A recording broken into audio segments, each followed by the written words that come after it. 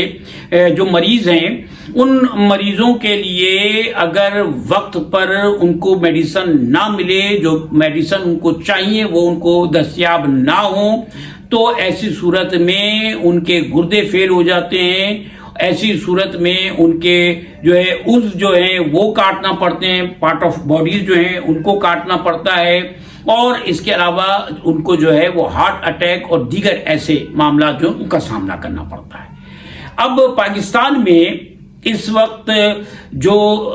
Sugar کے مریض خاص طور پہ انسولین لیتے ہیں، وہ انسولین جو دیر پا ہوتی ہے، زیادہ وقت تک اپنا اثر قائم رکھتی ہے، اور جس کا استعمال پاکستان میں سب سے زیادہ ہے، وہ اس وقت مارکیٹ میں دستیاب نہیں ہے۔ یہی صورتحال دل کے امراض یعنی امراض قلب، بلڈ پریشر وغیرہ کے مریضوں کے معاملات میں، الزائمر کے معاملات میں ہے، پارکنسن کے معاملات میں ہے، کینسر کے مریضوں کے لیے ادویات موجود نہیں ہیں مارکیٹ میں، اور ذہنی امراض کی ادویات مارکیٹ میں موجود نہیں ہیں۔ یہ ایک ایسی بات ہے کہ جو واقعی حیران کن ہے کہ حکومتیں، یہ حقیقت ہے کہ حکومتوں نے ہر سطح پہ، ہم کسی بھی سیاسی معاملے کو سامنے لائے بغیر، کسی اختلاف کے بغیر، جو اچھا کام ہے ہمیں ماننا چاہیے کہ گزشتہ حکومتیں ہوں، اب کی ہوں، سب نے کوشش ضرور کی کہ عوام کو کسی بھی حد تک جو میڈیکل فیسلٹیز ہیں، طبی سہولیات ہیں، وہ فراہم کی جا سکے۔ یہ طبی سہولیات جو ہیں یہ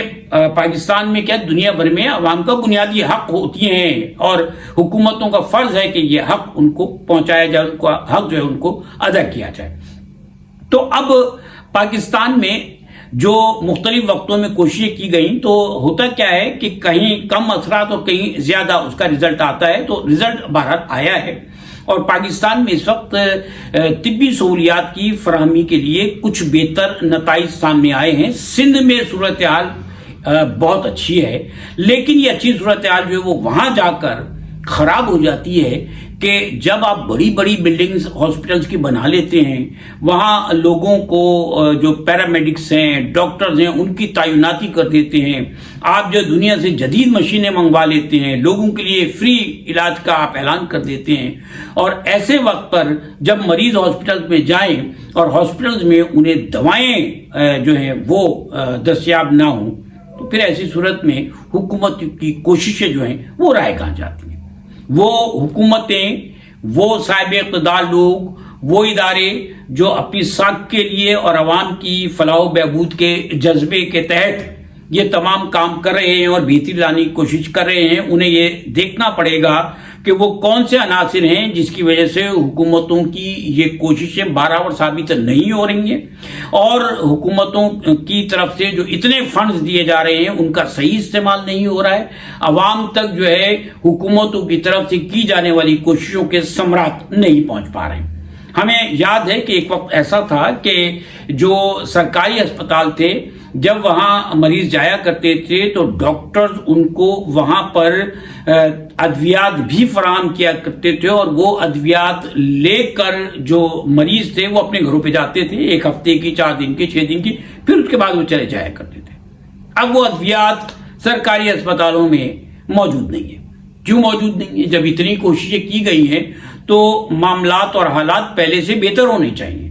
خراب کیوں ہو گئے؟ پھر آپ یہ بھی دیکھیے کہ یہ جو میڈیسن ہیں، چاہے وہ فارمیشن ایسنشل ہو یا نان ایسنشل ہو، ان کی قیمتوں میں ہوش ربا اضافہ کر دیا گیا ہے۔ میں نے آپ سے ابھی عرض کیا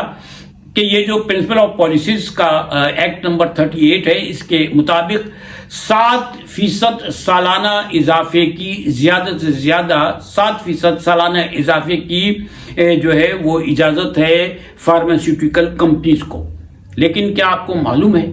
کہ گزشتہ 2 سے 3 مہینے میں جان بچانے والی بعض ادویات کی قیمتوں میں 50% اضافہ کر دیا گیا ہے؟ اگر ان کی قیمت 420 روپے تھی تو ان کی قیمت 630 روپے ہو گئی، یعنی پورا 50% اضافہ کیا گیا ہے۔ اور ایسی کئی میڈیسنز ہیں جن کے اگر میں آپ کے سامنے نام لینا چاہوں تو وہ پروگرام یا یہ ویڈیو طویل ہو جائے گی، لیکن آپ اور ہم جانتے ہیں کہ اس وقت جہاں مہنگائی مختلف حوالوں سے ہوئی ہے وہاں ادویات بھی بہت مہنگی کر دی گئی ہیں۔ اب حکومتوں کو سوچنا پڑے گا کہ وہ کہتے ہیں نا کہ آپ جینے نہیں دیتے تو مرنے کا انتظام بھی نہ کریں، یعنی حکومتوں نے لوگوں کے علاج کی سہولیات انہیں فراہم کرنے کے وعدے ضرور کیے ہیں، لیکن دوسری طرف ایک پہلو یہ ہے کہ ان وعدوں کے در پردہ انہیں مزید مالی بوجھ کا شکار کر دیا گیا ہے اور انہیں ادویات خریدنے کی جو ان کی قوت تھی اس سے بھی محروم کر دیا گیا ہے۔ تو حکومتوں کو سب سے پہلے ان معاملات کو دیکھنا پڑے گا کہ ادویات کی جو قیمتیں فارماسیوٹیکل کمپنیوں نے مختلف وجوہات کو سامنے رکھتے ہوئے بڑھا دی ہیں اور بہت زیادہ بڑھا دی ہیں، اور اگر دیکھا جائے تو گزشتہ 2-3 سالوں میں ادویات کی قیمتیں کئی 100 گنا بڑھ چکی ہیں۔ آپ یقین کیجئے کہ نان ایسنشل ادویات ایسی بھی ہیں کہ جن ادویات کی قیمتوں میں 200 سے 400% اضافہ کیا گیا ہے۔ آپ کو ایک اور رول بتاتے ہیں پرنسپل آف پالیسیز کا، کہ جس کے تحت جتنی بھی ایسنشل میڈیسنز ہیں، جان بچانے والی ادویات ہیں، ان پر جی ایس ٹی نہیں ہوتا۔ لیکن حیرت انگیز بات یہ ہے کہ کچھ مہینے پہلے حکومت نے ان میڈیسنز پر جو نان ایلوپیتھک ہیں اور جان بچانے والی ہیں ان پر جی ایس ٹی بھی لگا دیا ہے۔ تو دیکھنا یہ پڑے گا کہ ہم یعنی حکومتیں عوام کو کس مد میں ریلیف فراہم کریں گے۔ پیٹرول مہنگا ہو گیا، گیس مہنگی ہو گئی، آٹا مہنگا ہو گیا، چینی مہنگی ہو گئی، آئل مہنگا ہو گیا، ہر چیز مہنگی ہو گئی، لیکن کم از کم دوائیں تو سستی کر دی۔